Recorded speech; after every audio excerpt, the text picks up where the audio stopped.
Very Reverend Father Themistoklis Adamopoulos was the chief speaker at the Dormition of the Virgin Mary Church in Southampton, New York on March 27th and 28th for the 12th National Archon Lenten Retreat. The Very Reverend Father Adamopoulos Archimandriti is the head of the Greek Orthodox mission in Sierra Leone, Africa, and it was his intention to raise awareness in the presence of the archons of the daily circumstances and impoverishment experienced by the children of Sierra Leone. Είναι το retreat, όπως λέμε, το religious retreat που κάνουν οι άρχοντες της Αμερικής και καλούν διάφορους ομιλητάς σε διάφορα θέματα θρησκευτικού περιεχομένου, πολιτιστικού και διάφορα. Ο Πάτερ Θέμης ήταν Θεμιστοκλής. Αυτό που είπε είναι κάτι καταπληκτικό, βέβαια, το οποίο αγγίζει όλους τους ανθρώπους. Μίλησε για τη φτώχεια που γίνεται στη Σιέρα Λεόν και στην Αφρική εν γέννη. Για μένα είναι πρώτη φορά αυτή η σύναξη. Είχα τη τιμή να γίνω άρχοντας πριν 3 χρόνια. Χαίρομαι που βλέπω τόσο κόσμο και χαίρομαι που βλέπω τους άρχοντες να μπορούν να ενωθούν, γιατί μαζί με το να ενωθούμε όλοι μπορούμε να κάνουμε ένα μεγάλο έργο. The Archons participated in the service of the Akathist hymn on March 27th at the Holy Church of Kimisis Theotokou. The tone was one of reverence, accompanied by the sensational voices of the monks and chanters, which gave the service a distinctive quality, a service of which the Very Reverend Father Themistoklis himself took part.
Πολύ ωραία ψάλε, πολύ ωραία, πολύ όμορφα.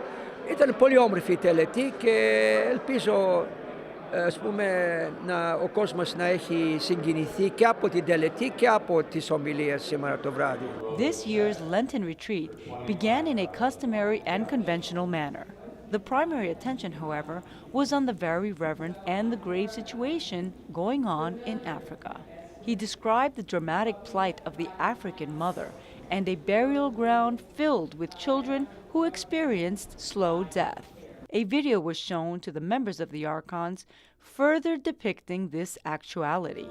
As we try to absorb the nightmare before us and figure out what we should do, a little girl emerged from the bush.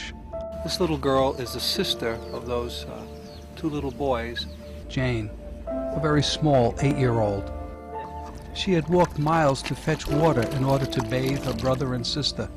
They could only stand in horror and watch.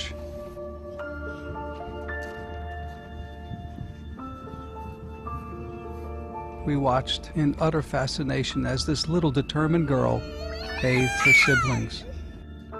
While most 8-year-olds are busy playing, Jane faced a life and death situation alone. She could not feed her hungry brother and sister, but she could see how dirty they were and it was within her power to take a long walk for some water, lug it back, and bathe the kids. As head of the Greek Orthodox mission there, the Very Reverend Father Adamopoulos made it clear to those present that these conditions he described were indeed harsh, especially after the Ebola outbreak. You are an African mother, you have 5 children, and one of them is disabled, has polio. You cannot afford to give money to all the 5 kids. So the logical choice is one of them has to go so that the other 4 can live, or the other 3 can survive with your $1 a day. So she abandons the polio child. And the polio child, abandoned, has to now survive. He or she, if they can crawl, they will make their way into the city and find other polio victims where they form packs. They live in houses that are abandoned. And the only way they can live is by begging. So they are in the streets begging. Having a wheelchair is a big deal.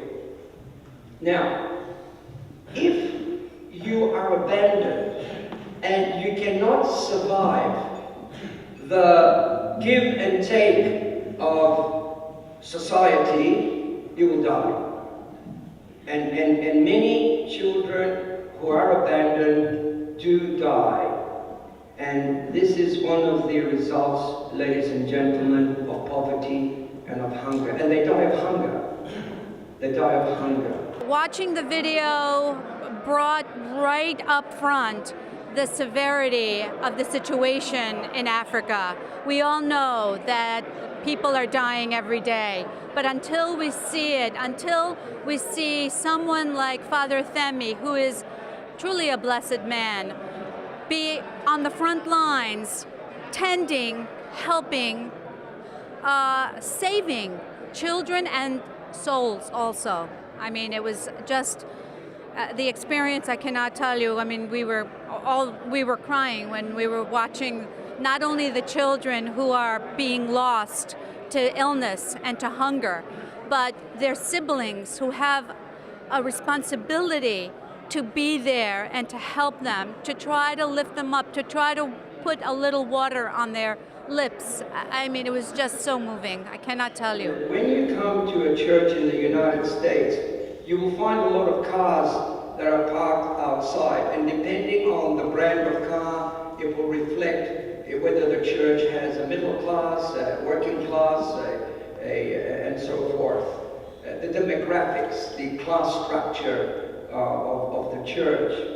When you come to our church in Freetown, what you will find parked outside are wheelchairs, just wheelchairs. One of the most poor nations in the world, that only 22% of the people live with running water. 80% of the people live in extreme poverty. They live without toilets. They bathe in the same water that they get their food, where they get their water to cook their food. They swim with the pigs. This is what Sierra Leone is. Η αντίδραση φαίνεται καλή εδώ. Δεν περιμένουν να δούνε αυτά που είδανε, διότι είναι τόσο εκτός της ζωής τους εδώ. Οι άνθρωποι εδώ έχουν όλα τα καλά του κόσμου, όλες τις ευλογίες, και είναι δύσκολο κάποιος να καταλάβει τι εστί πτώχεια, απόλυτη πτώχεια, και τι θα πει, ας πούμε, πόλεμος να καταστρέφει μια χώρα. As a response, the Greek Orthodox mission in Sierra Leone was created, as well as the formation of the organization ParadiseForKids.org. If all the churches pull out of Africa, by that I mean the Roman Catholic Church, the Presbyterians, the Methodists, the whole brand of Christianity, if we pull out of Africa, it is estimated that within 2 months, 40 million people would die. That is how effective the churches are. In the first world, in the developed world, churches have a different function. The church is there to give you the sacraments, to some degree also to remind you of one's ethnic background. It has a liturgical function, a confessional function, but not really an economic function. Not really. Whereas in the third world, we are the social the net that supplies people who drop down the barrel. We keep them up. We are the people who do the job of social welfare.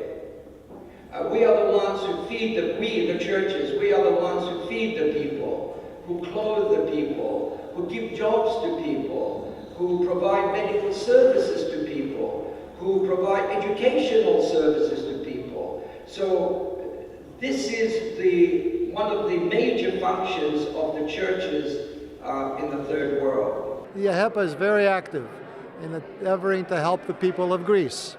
And we have sent over $7 million worth of medical supplies. We have sent hundreds of thousands of food. And you say to your AHEPANs, you say to your people, $1 a day, $1 a week. If you combine it with the resources and the number of people, so much we can do. And how Father Themi has presented it today for an important part of the world. I wish I could bring him to every chapter meeting. I wish I could bring him to every parish in in North America, in the United States. This has been a tremendous education. They don't have help from anybody. They do not have help from the government. They do not have the money. Otherwise, they would live better. Father Themi is going into the poorest of the poor to offer some assistance, to offer food, to offer education, and now he has been given the responsibility to build an orphanage for the Ebola victims. Many children are orphaned there, thousands of children. So this is his next major undertaking, and he needs a lot of help. Well, I think he's truly an extraordinary Hellene and extraordinary Orthodox. What he has done in Africa, few people in this world can claim that they have done. And he's really inspired a lot of people here, as you could probably tell from others in the audience. And I think a lot of people here will make contributions to his orphanage, to the other thing he's doing. And in many ways, it is doing the people who are contributing the money more of a favor than it is the orphanage. Because what better place can people spend their money than to help people that are in this sort of dire circumstance? There are many vouchers expressing the willingness to help create an orphanage for children who lost their parents to Ebola. That is how the Very Reverend Father Themistoklis received his initial economic aid to fund this project. For whatever your ministry feels would be appropriate. Thank you so much.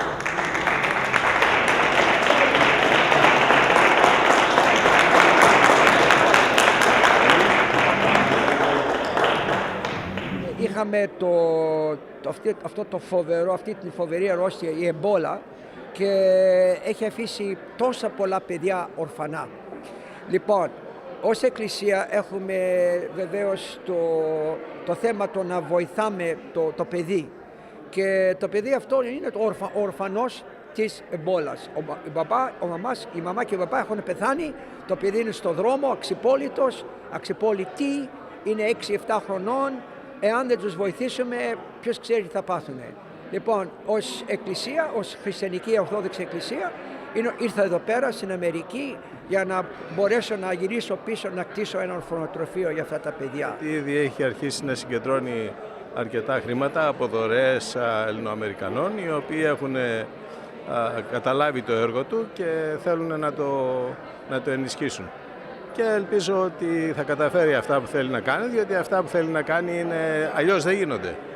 Δηλαδή, αν βάλεις κυβερνητικούς παράγοντες ή κάτι άλλο, αυτό ή θα πάρει πολλά χρόνια για να γίνει, οπότε έχει χάσει την ουσία του, ή θα χρειαστεί πολύ περισσότερα χρήματα. Ο Πάτερ Θέμης με λίγα χρήματα θα επιτελέσει ακατόρθωτα πράγματα.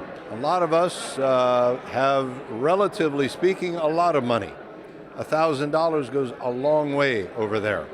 And there's virtually nobody in this room who can't afford to contribute a significant amount of money to these people who are in more dire straits than virtually anyone else on earth. The food that we waste in the Western world in one day, 1/3 of it is wasted. The food you eat today right here, possibly 1/3 of it will be thrown away. Now, multiply that throughout the whole nation and then all of Europe. All that food, if we put it together, will be able to feed 900 million people on this planet. Let's say 1 billion, give or take. The food that we casually throw away every day, ladies and gentlemen, can feed 1 billion people. Now, how can we accept that? But we do. We're accepting this extraordinary phenomenon. And secondly, why is it that we throw food away? It's because we believe we need more than what we really need. So we go shopping and we buy more. The eye is bigger than the stomach, so to speak. So we buy more things than we need. And therefore, inevitably, the refrigerator is stocked with food that will go bad. And it will find itself in the waste bin. Οι εικόνες βέβαια που βλέπαμε και τα μικρά παιδάκια και η φτώχεια στο Sierra Leone, τα ποσοστά που ανάφερε ο πατήρ Θεμιστοκλής, 75% είναι πάρα πολύ φτωχοί και το άλλο 25% είναι άλλο τόσο πιο φτωχοί από αυτούς. Οπότε καταλαβαίνουμε ότι η εικόνα είναι πάρα πολύ δύσκολη και πρέπει και εμείς σαν άρχοντες, σαν Έλληνες Ορθόδοξοι, σαν Ορθόδοξοι να ενωθούμε και να βοηθήσουμε όσο μπορούμε. He has been absolutely inspirational, and the education that we have received over the last day and a half has been amazing. You know, we're very fortunate to live in the country and the economy in which we have, and he's very right. This situation exists. When you see us throwing away 33 to 40% of our food and 900 million people starving, it's something that we must focus. He does a job that really so few people want to do. He goes to an area of the world that so few people want to go to, and the work that he does is such a serious mission work that it's just truly beautiful that he would do such great work, and he does it in the name of orthodoxy, and this is his calling, and as archons of the Ecumenical Patriarchate, we are here to be enlightened and find ourselves spiritually aware. There appears to be this perception that it's dangerous to go to Africa, it's not really our business to go to Africa, and that lack of manpower and woman power is holding us back. It's not money so much as the lack of manpower and women power. If I had 12 nuns, 12 monks in Sierra Leone, we would be converting tens of thousands, not thousands, tens of thousands. I would come back here in 5 years and tell you we've converted, 50,000 people. But the way we are now, it's like we've got our hands held back due to lack of vision. The awareness that was brought to us is huge. I think that everyone has to look into their hearts and see how they can help individually and as Greek Orthodox and through the organizations of America, all the organizations. The Archons of the Ecumenical Patriarch of the United States was formed under the name of the Order of St. Andrew the Apostle. It was founded in 1966 by His former Eminence Archbishop Iakovos, and its first national commander was Pierre de Metz, who remained in that position until 1976. He was preceded by Anthony Borden, who attributed to the order its present form, as well as the creation of the Board of Archons. He was succeeded by Chris Phillip in 1989, and since 1998, the Archon Actuario's national commander is Dr. Anthony J. Limberakis.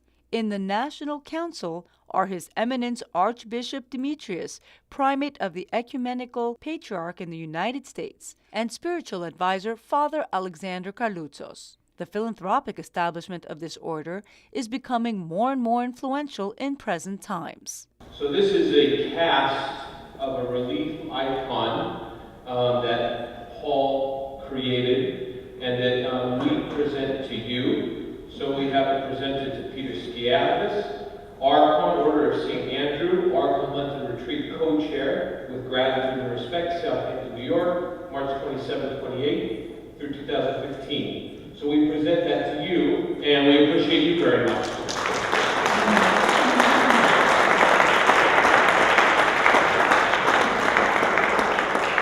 And we know that your co-chair, Mr. Michael Zipsaros, is not here at the moment, but we ask you to present the icon also to him, and we express our gratitude to him for all that he did to organize the weekend.